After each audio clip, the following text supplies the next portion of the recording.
વાતાવરણમાં નાનકડો એવો ફેરફાર થાય એટલે બીમારીઓ લોકોને ઘેરવાનું શરૂ કરી દે છે.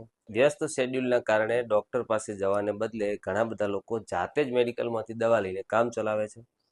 પરંતુ તેના કારણે શરીરને કેટલા જોખમી નુકસાન થઈ શકે છે તેની કલ્પના આ બાબત ઉપરથી કરી શકો છો કે દર વર્ષે વિશ્વમાં અંદાજે 49 લાખ લોકો આ આદતના કારણે મોતને ભેટે છે અને વર્ષ 2050 સુધીમાં આ આંકડો 1 કરોડથી ઉપર જઈ શકે છે, જે ચિંતાજનક છે.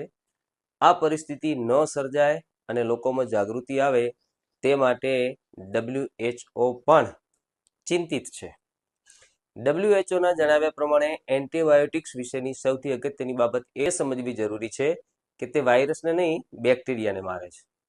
મોટાભાગના લોકો આ બાબતથી અજાણ હોય છે અને જ્યારે તેમને કોઈ પણ પ્રકારનો ચેપ લાગે છે ત્યારે તેઓ તેને ઈચ્છે તેમ લેવાનું શરૂ કરે છે. અલબત્ત ચણા મમરાની જેમ એન્ટીબાયોટિક્સ લેવાનું શરૂ કરે છે. તેથી તેનો ઉપયોગ ક્યારે અને ક્યારે ન કરવો તે જાણવું જરૂરી છે.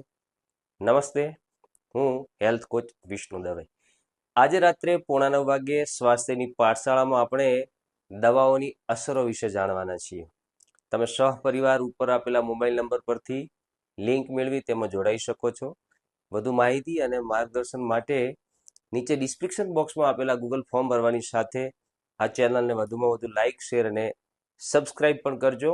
સાથે સાથે બેલ આઇકન બટન જે છે એને મફતમાં ક્લિક કરવાનું ભૂલશો નહીં. ધન્યવાદ.